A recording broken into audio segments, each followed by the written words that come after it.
በዛሬው ዕለት እንግዲህ በጣም ብዙ ነገሮች ተፈጥረዋል። ብዙ ነገሮችን ሰምተናል። ቅድሚያ ወደ ሄርሜላ ስናቀና ከሄርሜላ ቤት ያሸዋል ገና ይባላል።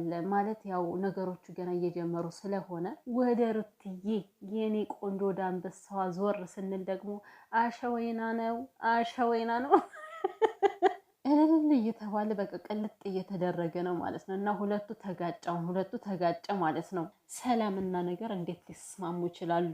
እና የኔ ውድ ቤተሰቦች ማለት ነው ታውቃላችሁ። ግን እስከ ዛሬ ነገሮቹ እየታጠቡ ነበረ፣ ያንም እየመጣ ያጥባል፣ በቃ ሁሉም ማጠብ ነበረ። እና አሁን ላይ ደግሞ ሁሉም በአንድ ላይ ጠቅለል ብሎ መጨመቅ ተጀምሯል። ተጨመቀ ማለት ነገሮች አከተሙ፣ አለቀ ነው።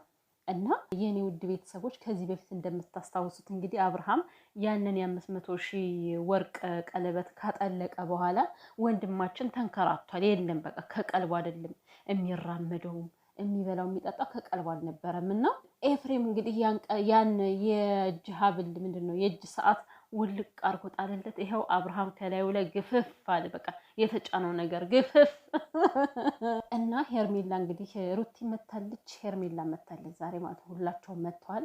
ሩትዬ በጊዜ ነው የመጣችው። ሄርሜላ ደግሞ ከመሸ ተከስታለች ያለ ሰዓቷ። እሱ ምንድነው በአብርሃም ተጨንቃለች። እና እንግዲህ አሚሮ ተብዬ ወንድም በወንድሙ ላይ እንዴት በወንድሙ ላይ እንደዚህ ያደርጋል እያለ ነው። አንተም እኮ በሰው ህይወት ገብተህ በጣም ብዙ ነገሮችን እየፈጠርክ ነው አሚሮ። ወንድሙ የሚያደርገውን ለወንድሙ ብተውለት የተሻለ ነው ብዬ አስባለሁ። ሄርሜላ የመጣችበት ምክንያት በነገራችን ላይ ከእንትኑ ላይ ከኤፍሬም ቪዲዮ ላይ ሰምታችሁ ከሆነ ልብ ብላችሁ ምን ሆኖ ነው አብርሃም ስልክ ደውዬለት እኮ አያነሳም ስትል ሰምታችኋታል አይደል? ሄርሜላ አሁን ደግሞ እሱ እንደወጣ ወዲያውኑ ደውዬለት አላነሳም አለኝ አለች። ግን ውሸት አያችሁ፣ ውሸት። መጀመሪያ ላይ ኤፍሬም እያወራት እያለ እኮ ስልክ ስደውልለት አላነሳለኝ ምን ሆኖ ነው አብርሃም ብላ ጠይቀዋለች። በትክክል ይህን ጠይቀዋለች። አብርሃም ስልክ አላነሳላት ያለ ከዛ በፊት ነው፣ ኤፍሬም ከመሄዱ በፊት ነው። እና ውድ ቤተሰብ እንግዲህ ዛሬ ሄርሜላ እንደሰማችኋት እንደ መዛትም አደረጋት። አብርሃም የሆነ ነገር ከሆነ ውርድ ከራሴ ለማለት ፈልገሽ ነው። ሄርሜላ ምን ታመጫለሽ? ምን ልታመጭ ነው? ግን የሆነ ነገር ቢሆን አይሆንም። ደግሞ አብርሃም ምንም የሚሆነው ነገር የለም። አንደኛ ነገር ከሩታ ጋር ያለው እንደ ሩታን እንኳን በክፉ ብታስቧት ብጠረጥሯት ከሩታ ጋር ያለው የእናቱ ልጅ ስጋ ወንድሙ ነው። ይሄን ያክል ከሱ ላይ ክፉ ሊደርስበት አይፈልግም። ምንም ሊፈጠርበት አይችልም። በእርግጥ አብርሃም መጥቶ እውነታውን ካልተናገረ ያው ብዙ ሰው አሁን አያምንም። ግን ይሄ ክፉ ይደርስበታል እንደዚህ አድርገውት ነው ምናምን የሚባል ነገር የለም። ምንም ሊሆን አይችልም። አብርሃም ምንም አይታችኋል እኮ ማስረጃ እያችሁ እኮ ሻወር እየወሰደ እየታጠበ ከልጁ ጋር ከልዑሌ ጋር። ይሄን ያባት ደግሞ እኮ ሲመሳሰለው ወይ እንዴት እንደሚያምሩ እኮ የምር። ለካ አብርሽ በባለፈው ከሩታ ሻወር ነበር ማለት ከሩታ ቤት ነው፣ ከሩታ ቤት ውስጥ ነው ሻወር ሲወስድ የነበረው ከልጁ ጋር ማለት ነው። ለፈጣሪ ምን ይሳነዋል? ግን እኮ ነገሮችን ባንዴ መቀየር ይችላል ፈጣሪና። አሁን የአብርሃምና የሩታው ይቆይልን ማለት ነው። ሄርሜላ ግን በዚህን ያክል ደረትሽን ነፍተሽ የምትናገሪው ምን አስበሽ ነው? ምንድን ነው? እኔ የምለው አንዳንዴ የሆነ ሀፍረት የሚባል ነገር የላችሁ፣ የምታደርጉትን አታውቁም ጭራሹኑ ማለት ነው። እኔ ሰው መሆናችሁን ሁሉ እየተጠራጠርኩ ነው። ሄርሜላ አብርሃም ሩታ እንደዛ አርግዛ እያለ ማለት ነው። እርጉዝ ሚስቱ ስንት ነገር ያስፈልጋታል በሰዓቱና የእሱ ፍቅር ያስፈልጋት ነበረ። ነገር ግን እርጉዝ ሚስቱን ትቶ ከአንቺ ጋር ሲዘል ነበረ። እንደዛ እንዲዘል የምታደርጊው አንቺ ነበርሽ። የሆነ ነገር መተት አስቀብተሽ ወደ አንቺ እንዲመጣ አድርገሹ አንቺ የሆነ ነገር ፈጽመሽበት ነው ማለት ነው ከአብርሃም ላይ። ዛሬ አብርሃም ከቤት ወጣ ካለ መተት አስመትተውበት ነው፣ በመተት ጎተውት ነው እያላችሁ የምታወሩት። አንቺን በሰዓቱ አብርሃም እንደዛ ባዶ ቂጣችሁን ውሃ ለውሃ ስትላጉ የነበራችሁት እውነት ከቀልቡ አይደለም ማለት እኮ ነው። በዚህ አጋጣሚ በቃ አሁን የተረዳው እንደዛ ነው። ያኔም አንቺ የሆነ ነገር አድርገሽበት ነው፣ እንደ አይምሮውን ስውር አድርገሽ ወስደሽው ነው ማለት ነው መተት አስመትተሽበት። እንዴ የራሱ ብቻ እንዲጣፍጥለት ሰው ለምን ይፈልጋል ግን?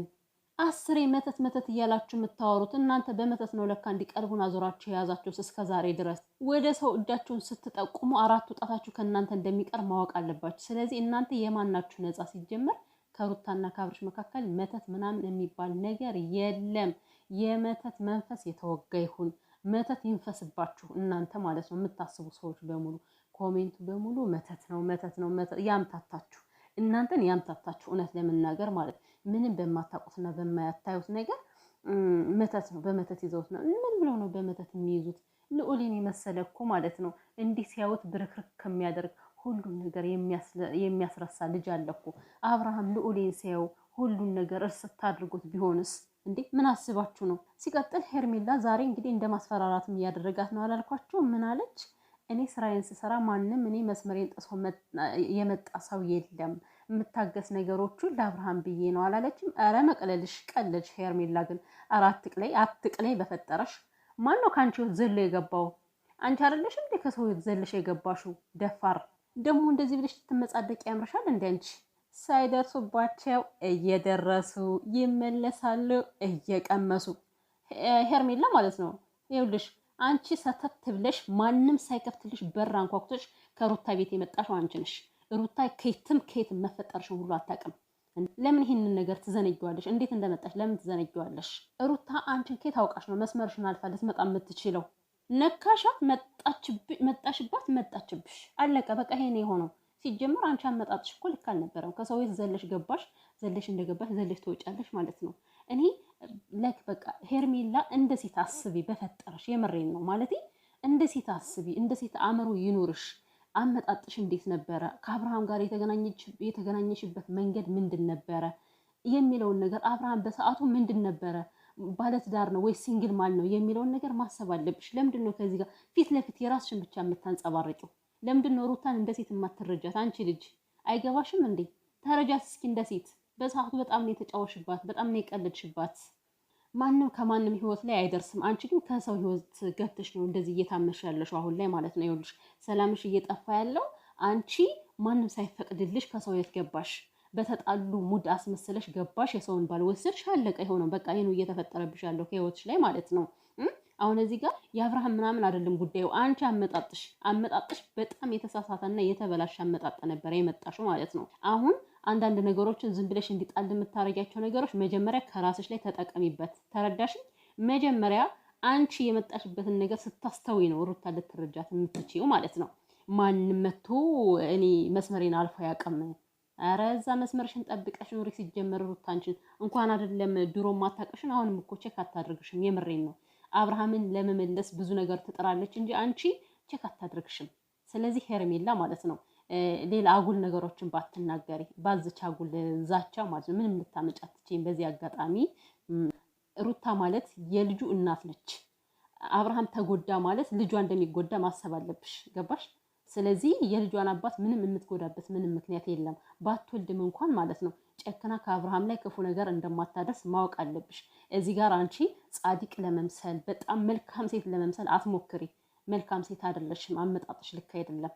ሚኪ ተብዬ ደግሞ የሄርሜላ ወንድም ማለት ነው በጣም ኤፍሬም ባደረገው ነገር ከቤተሰብም አንዳንድ ነገር ሰማሁኝ ያለ ማለት ነው።